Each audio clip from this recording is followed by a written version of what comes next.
Wonderful prayers, wonderful manifestations. A lot about our country, and not really just our country, but a lot of prayers for the entire world. You know, we can't forget about our brothers and sisters up north in Canada, and Pete and his lovely wife over in Ireland and all around the world. But, you know, there's a lot of stuff going on right now that are causing people to have a great amount of trepidation and fear. You know, whether it's health concerns with COVID-19 running around or whatever else, or other health concerns. You know, tonight, you know, it was prayed about one of our brothers having pneumonia, you know, and as we get older, some of those things can be really strong concerns because our bodies don't respond the way they did when we were 20, right? I tell everybody, you know, when I look out of my eyes, it still looks like it was when I was 20, although my body doesn't feel that way, right? But there's also finances that causes a lot of trepidation and fear for people. Job security, retirement, solvency of Social Security, extreme weather events, global warming, the social unrest that we're seeing, the absolute hatred that we see on social media. It's unbelievable. Foreign influence within our borders that we've never seen before, quite like this. Wars and protracted wars, rumors of wars. Debt, overpowering debt that some people are dealing with. And of course, of late, the political unrest and the bickering and infighting at the level that it is. All of these things raise great concerns for people. I've heard it said so much. I mean, people have been talking to both of my sons, my wife, people at work. The list can go on and on. There's no shortage of pressure that's being put upon God's people and people in general. And the end game and the goal of all that pressure really is to wear people down, just to wear them down, beat them down, make them tired, make them just give up, that they'll accept and embrace any promise, real or false, of relief or salvation or help. You know, there's a record in 2 Kings that I think draws a lot of parallels to today. I'll let you make those connections. We don't necessarily have to talk about the connections themselves, but I really want to show you what is happening in this record and the solution, what the great solution is. The 2 Kings chapter 17. Hoshea is king in Israel. Remember, now the kingdom is divided. We have the northern kingdom of Israel and the southern kingdom of Judah. In verse 1, in the 12th year of Ahaz, king of Judah, and you know, I noticed this of late. We're doing some work that's going to be put online here pretty soon, hopefully in the next 2 or 3 weeks. And as you read these kings, all the different kings in 1st and 2nd Kings and in Chronicles, the kings of Israel are always dated according to the year of the kings of Judah. And the kings of Judah are always dated according to the kings in Israel. It's pretty cool. I never noticed it before until now.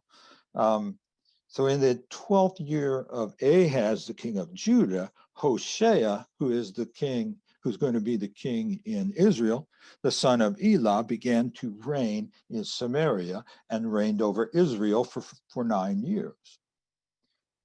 He did what was evil in the eyes of Yahweh, not as the kings of Israel who were before him, but he did evil in the eyes of Yahweh. Shalmaneser, king of Assyria, came up against him, and Hoshea became his servant and paid him tribute. Now, prior to this, Hoshea was the vassal or servant of the previous king of Assyria, who was Tiglath-Pilesner.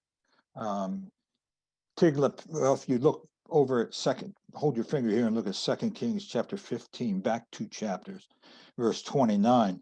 In the days of Pekah, the king of Israel. So here's Pekah, this is before Hoshea. Pekah is the king of Israel. Tiglath-Pilesner, king of Assyria, came and captured Ijon and Abel Beth Maachah and Jonah and Kadesh and Hazor and Gilead and Galilee. All of the land of Naphtali, which is pretty much kind of the northern section of Israel. And he carried them captive to Assyria. Then Hoshea, this is really interesting, Hoshea made a conspiracy with Tiglath-Pilesner, the king of Assyria. We see a lot of similar things, you know. You get infighting, backdoor arrangements, backdoor agreements, these little, here it's a conspiracy. And that conspiracy was real simple. He didn't care for what Pekah had done. Pekah had let the children of Israel down. They just got attacked by the king of Assyria. And so Hoshea makes this little agreement with Tiglath and says, I'll kill Pekah, and then I'll become king. And I'll be your friend. I'll be your vassal. I'll send you tribute. This is what's going on in his mind. But I still get to be king, right? I still get this glorious job as king. So he sells himself out. He doesn't want to get attacked. He doesn't want to die. He doesn't want Tiglath to move further into Israel. And so, hey, it's easy for me to do. I'm going to kill not Pilsner, I'm going to kill Pekah. I'll be king. And then I'll cut a deal with the king of Assyria, will become his vassal. I'll send tribute to him. He'll leave me alone. I get to be king in Israel, even though I'm a vassal king. He cuts a treaty is what he does. He makes a treaty with an enemy. This particular type of treaty is called a Suzerain Treaty.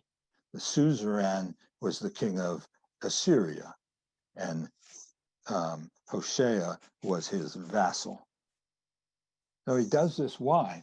Just to save his own skin and his own throne, and for his own self-interest and his own benefit. That's why he did. He doesn't do it for any other reason. He's doing it to save his own skin and to help himself. And it becomes pretty interesting pretty soon here.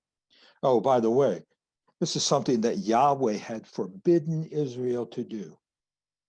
Absolutely forbidden them from entering into a treaty with their neighbors and enemies.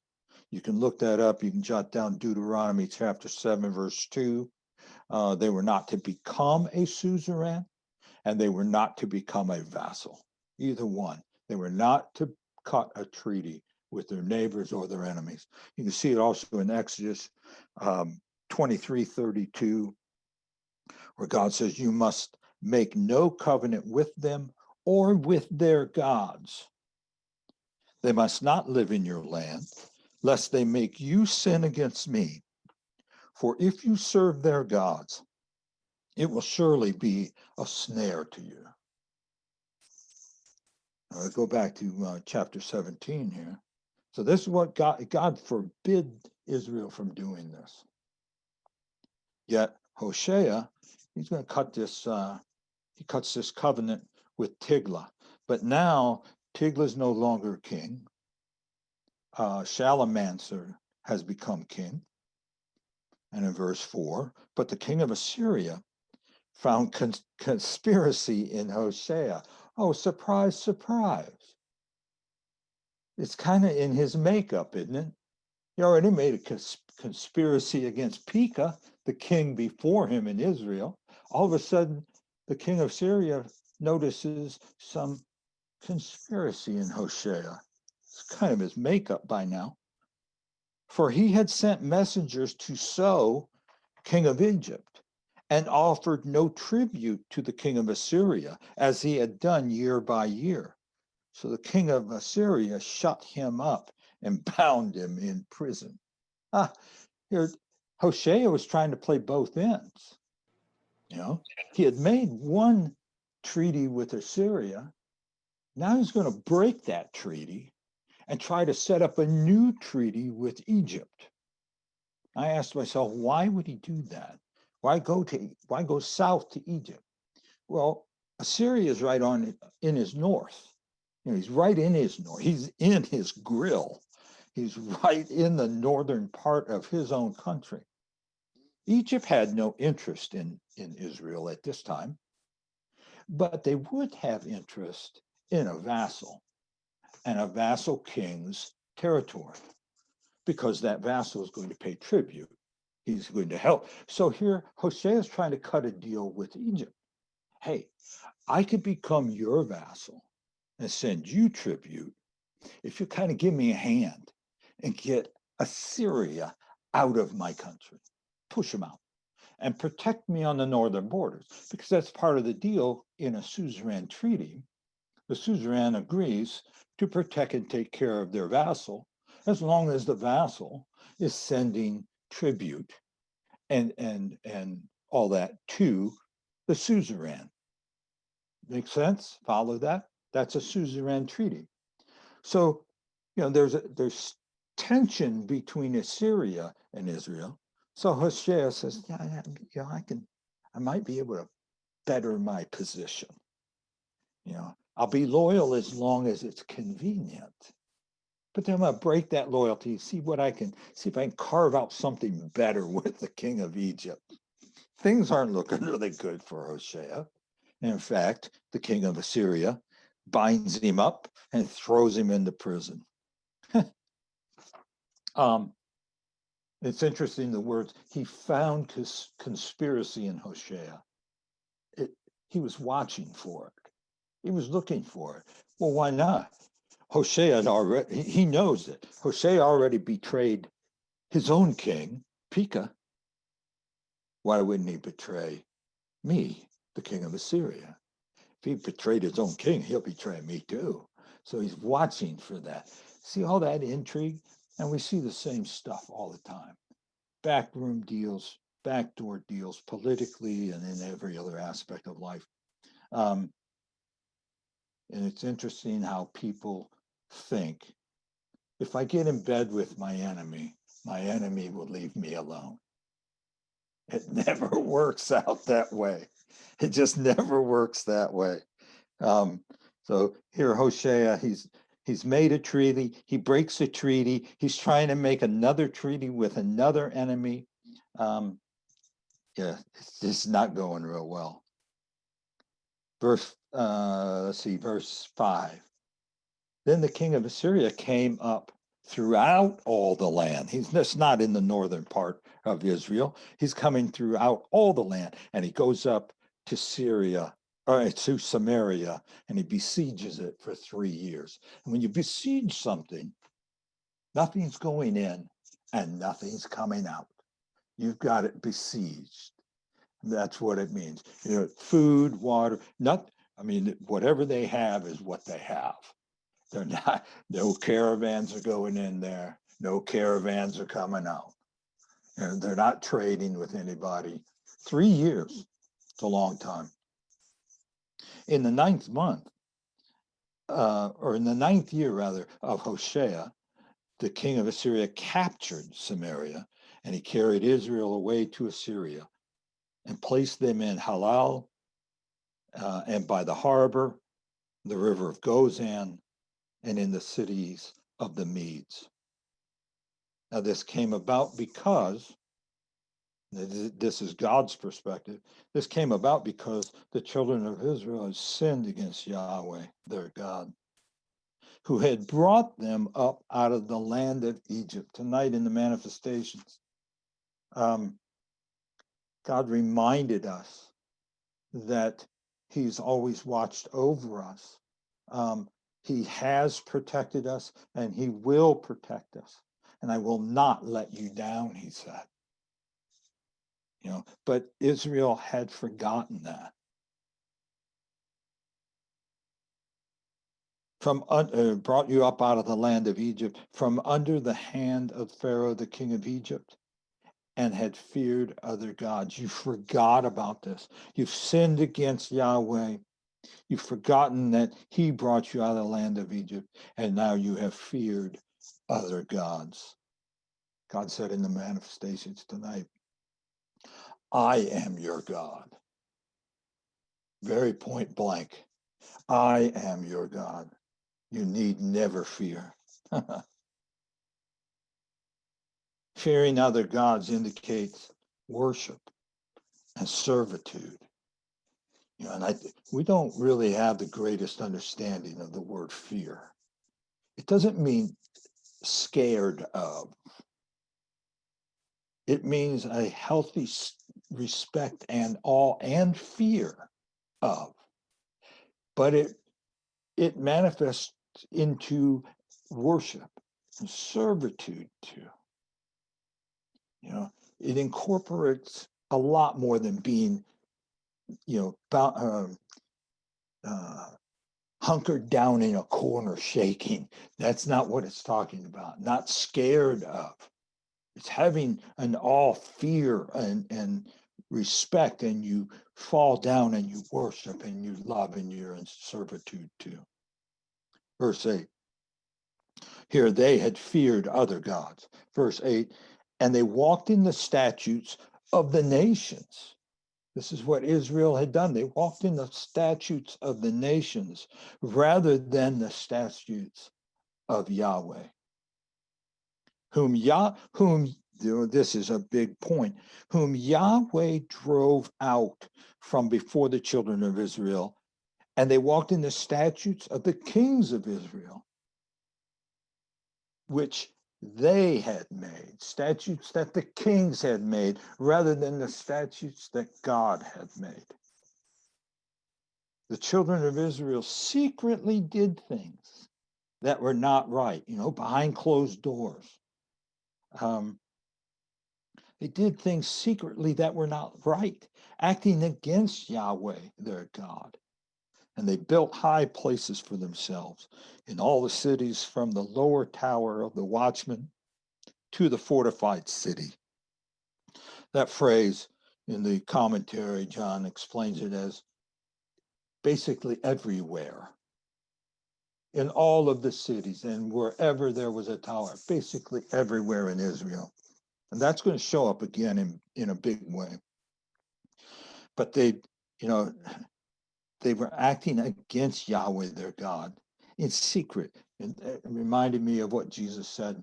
Was it Jesus? Anyway, these people honor me with their lips, but their heart is far from me.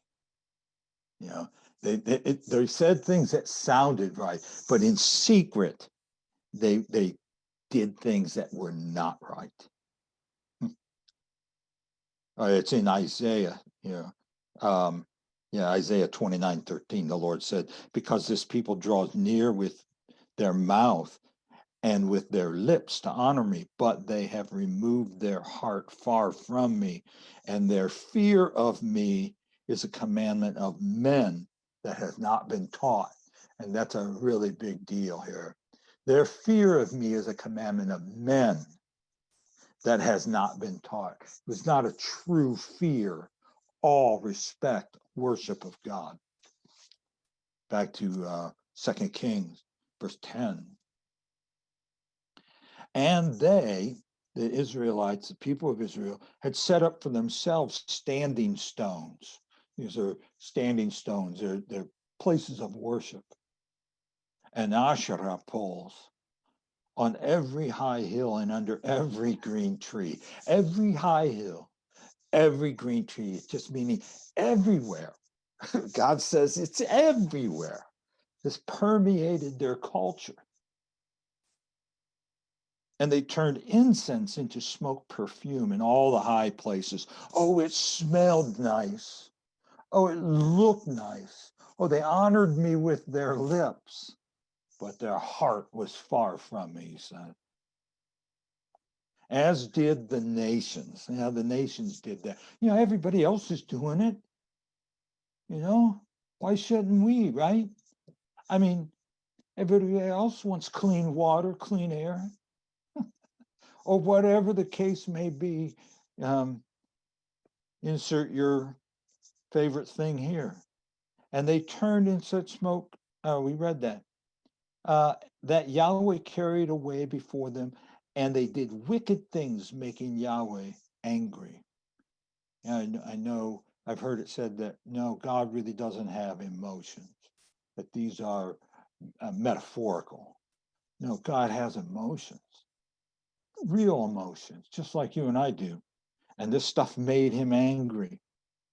And they served idols. Again, pick your idol, whether it's whatever is on the street today. Pick your idol. There's so many to choose from. They served idols concerning which Yahweh had said to them, you must not do this thing. Yet Yahweh warned Israel and Judah by the hand of every prophet and every seer. I mean, he just didn't give up on them. He kept reaching out to them and warning them, that this period of time when Hoshea is king, you got 4 prophets on the scene. You got Micah, he's on the scene right now. Hosea is on the scene. Isaiah and Amos, all of them during this time period. This statement is literally true.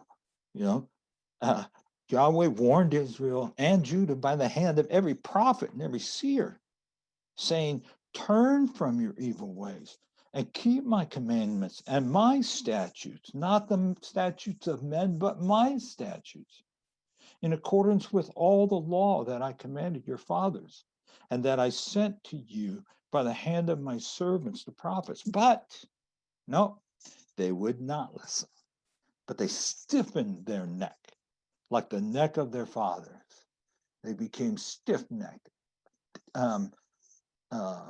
defiant to what God had said, who did not believe in Yahweh their God.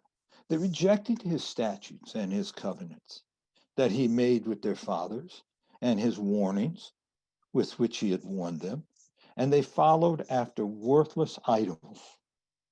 And in so doing, they became worthless, like stubble, like the stubble that's burnt in a fire.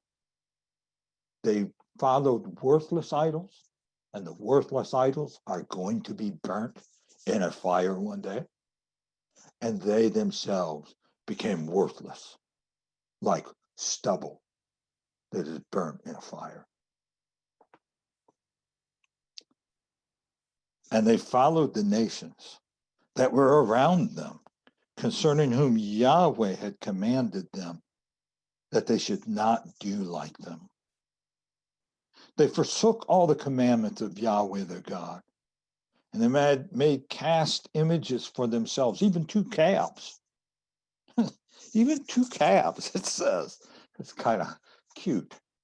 They even made 2 calves. These are the 2 calves that Jeroboam made. And Jeroboam took those 2 calves and he put one in Dan, and he put the other one in Bethel or Bethel. And if you look at a map of Israel, of the northern tribes, of the northern nation after the division, Dan is the most northern city in Israel proper, and Bethel is the most southern city in Israel proper. So what it's saying here is Jeroboam promoted idolatry throughout the entire nation of Israel. It permeated the culture. It went everywhere. It was from, like, if you go, when you read before this, if you read where it says from Dan to Beersheba, Dan is the most northern city, and Beersheba was the most southern city in Judah that covered the entire country of Israel at that time, pretty much inhabited country. Not too many people lived south of Beersheba. So this is like, it's the same thing, but it's talking about the northern kingdom.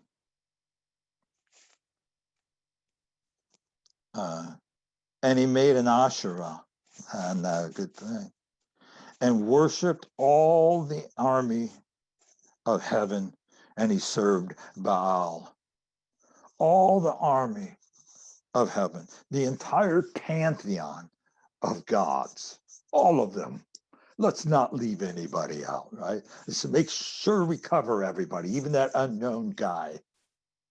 And Baal, the big daddy. Verse 17. And they caused their sons and their daughters to pass through the fire. And they used divination and enchantments. And they sold themselves to do what was evil in the eyes of Yahweh, making him angry.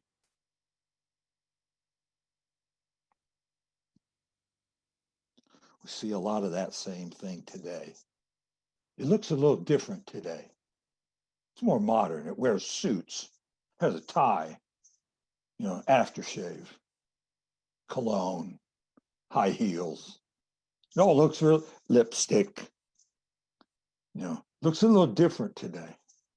But it's the same thing because there's nothing new under the sun. Nothing new. Just like Hoshea, he cut a treaty. And when it was convenient and it looked a little bit better for him, we're going to cut a new treaty and we'll just abandon this one. Looks all the same. Verse 18. Yep. We got a lot of verses to read yet, so I got to hurry up. Stop talking, Dennis. Therefore, Yahweh was very angry with Israel, and he removed them out of his sight. That doesn't mean he couldn't see them no more. It doesn't mean God didn't know where they were. He removed them out of his sight. He knew where they were, but it means he wasn't paying any attention. He wasn't protecting them. He was supposed to be their suzerain. He had made a covenant with Israel, with his people. His people made a covenant with him. He was supposed to be the suz. They were supposed to be his vassals. It was an agreement, but they broke that agreement.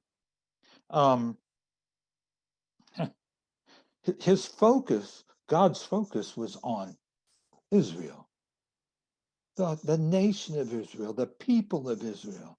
Everything that he was trying to build and do with them, that's where his focus was. But they no longer were a part of that focus.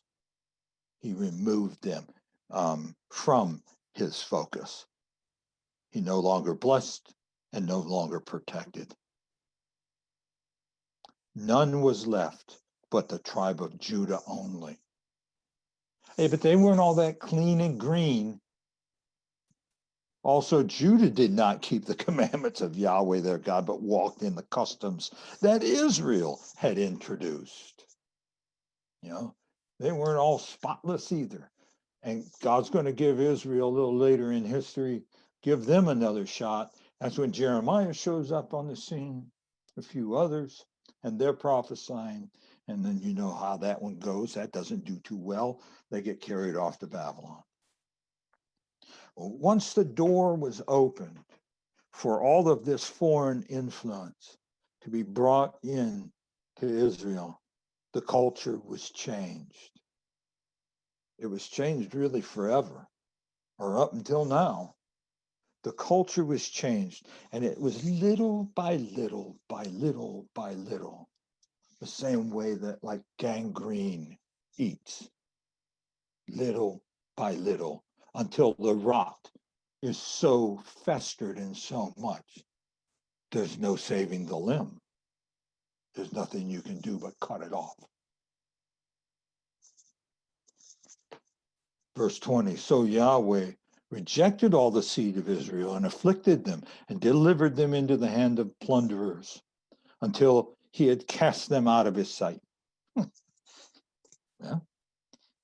For he had torn Israel from the house of David, and they made Jeroboam the son of Nebat king, and Jeroboam drove Israel from following after Yahweh and made them sin a great sin. The failure of leadership. Leadership is extremely important in a nation. If it's rotten at the head, it's going to become rotten throughout. The failure of leadership. Yeah, Jeremiah chapter 23 talks about this in really strong language. I wrote an article recently. It just got a few weeks ago or so. It's on truthertradition.com called "Woe Is Not Me." I used to say, and I'm going to continue to say, I don't know what woe is. I do now, but I didn't know then. But I always said, I just don't want any of it. I don't know exactly what it is, but I don't want any of it in my life. In Jeremiah 23, about the failure of leadership, God says, woe to the shepherds that scatter my flock. It's not a good thing. And that's what Jeroboam did. He drove Israel away from Yahweh. And he made them sin a great sin. And God is using this, showing this is what Hoshea was doing also. So the children of Israel walked in the sins of Jeroboam that he did. They did not depart from them until Yahweh recovered Israel out of his sight, or removed Israel out of his sight, as he had spoken by all of his servants, the prophet. So Israel was carried away out of their own land to Assyria to this day. And the king of Assyria brought people from Babylon and from Cthulhu and from Ava and from Hamath and from, watch this one. You're going to be proud of me if I can pronounce this one. Sepharvaim. The tough one. I worked on that for a long time. Sepharvaim. And he placed them in the cities of Samaria instead of the children of Israel. And they took possession of Samaria and they lived in its cities. You know, that's what an enemy does. When an enemy conquers a particular area, he takes the people that live there, takes them out, takes them back to his homeland. And he brings foreigners in and settles those cities with foreigners that are loyal to him. The way he can control things a little bit. Talk about, this was open borders personified. Not that you just don't let everybody come in. You control your culture. And it happened at the beginning of their living there, these people, that they did not fear Yahweh. You know, they brought their own lifestyles, their own pagan practices, their own culture with them, rather than assimilating into the culture that was there. So Yahweh sent lions among them and killed some of them. So they spoke to the king of Assyria, saying, the nations that you have carried away and placed in these cities of Samaria do not know the law of the God of the land. So he has sent lions among them, and behold, they killed them because they didn't know the law of the God of the land. This is a common Eastern belief. People in the East believed that regions had their own God. The areas, mountains, areas and regions had their own individual God. And if you didn't understand that God and what that God expected, you get punished by that God. And so that's what they thought was going on here. And they said, we need to know, what the God of this land, it's not our God necessarily, but the God of this land. We need to know what he expects. so we do what he expects, and we don't get lions coming in and eating us.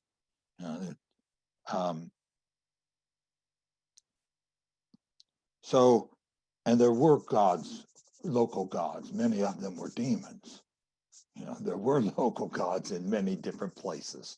Remember, was it Ezekiel or Daniel, where where Gabriel says, I was hindered.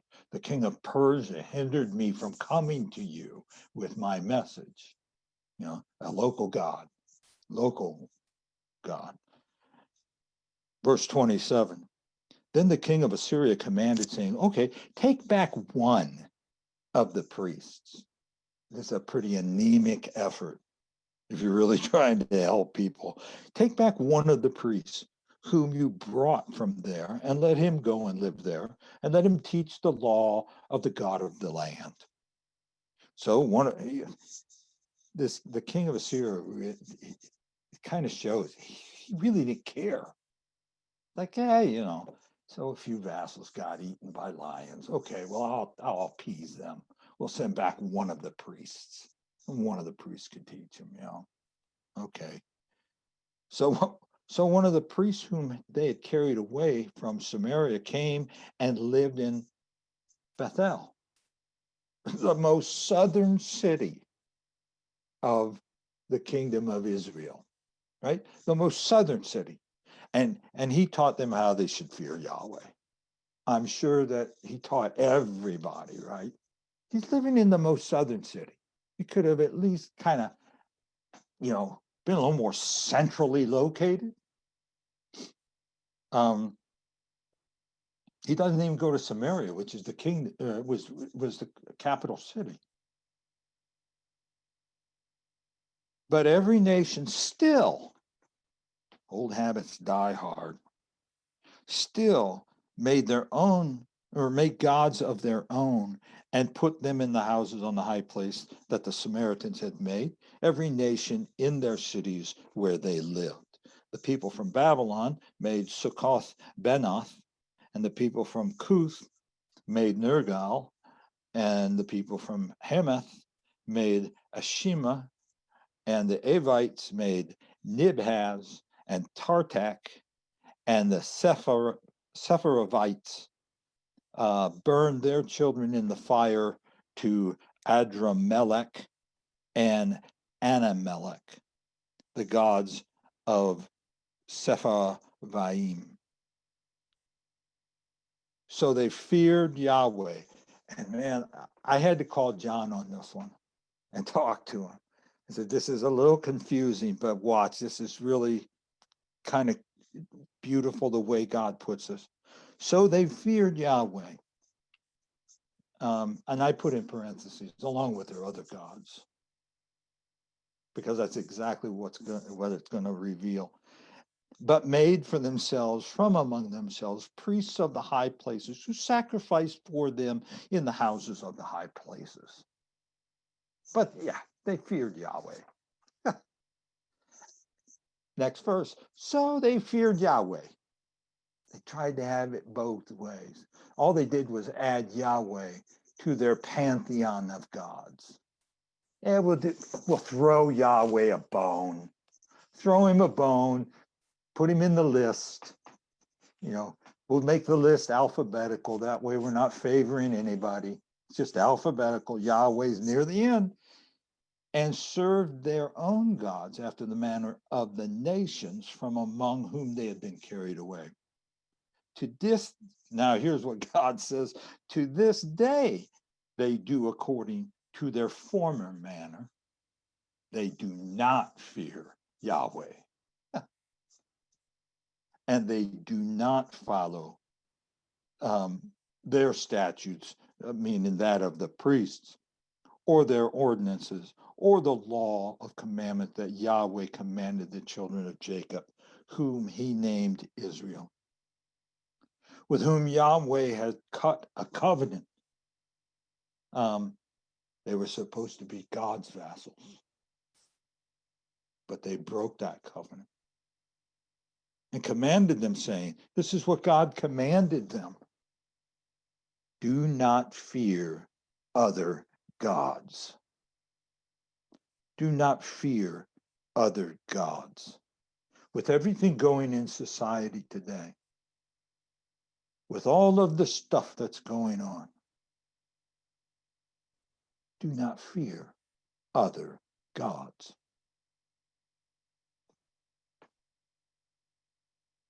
Nor bow yourselves to them, nor serve them, nor sacrifice to them. But you are to fear Yahweh, who brought you up out of your land of Egypt, and with great power, with an outstretched arm. And you are to bow yourselves to him, and you are to sacrifice to him. The statutes and the ordinances and the law and of the commandments that he wrote for you, you are to observe and to do forevermore. Do not fear other gods. Do not forget the covenant that I made with you, nor fear other gods. But you are to fear Yahweh, your God, not their gods. And he will deliver you out of the hand of your enemies. Said tonight in the manifestations that he is the banner around whom we rally. He is our banner. I am your God. You need never fear. You're never in a place alone, he said. I will not let you down. I will protect you. He will deliver you out of the hand of all of your enemies. Whoever they did, or however they did not listen, but they did according to their former matter. So these nations feared Yahweh and served their own carved images. Their children did likewise, and their children's children, as their fathers did, and so they do to this day. Look at Isaiah chapter 8, verse 12. Isaiah is prophesying during, somewhere in this same period of time.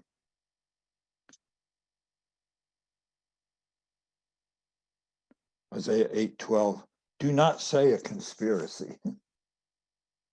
Don't listen to it. Don't say a conspiracy concerning everything about which these people say a conspiracy. And do not fear what they fear, nor be terrorized. Don't fear what they fear. Look at chapter 44, verse 8.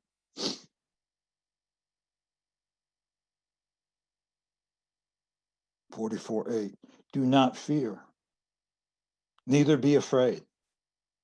Haven't I declared it to you long ago and tonight, and shown it? You are my witnesses. Is there a God besides me? Indeed, there is not. I do not know any other rock. I love that. God says, I don't know any other rock.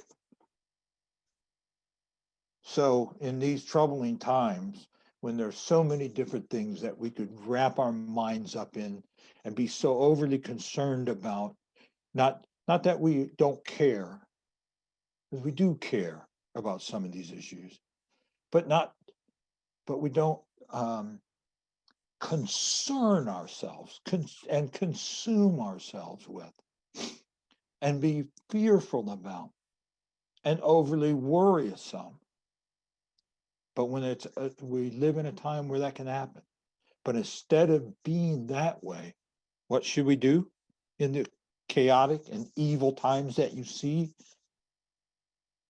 Do not fear their gods or other gods, but fear Yahweh alone and worship him and allow him to be our banner around whom we rally. So I thought this was a fitting chapter and record on Hoshea and how, for his own fear, saved his own skin, did a lot of compromising, broke treaties, did a lot of things that I think you can make parallels to today. And how the children of Israel just, didn't keep their heads on straight, feared other gods, lumped God in with all the pantheon of gods. Yeah, we'll just do it alphabetically, That way we can't offend anybody. Just pretty amazing. And you see the same pattern in humankind over and over and over again. So that's 2 Kings chapter 17. God bless.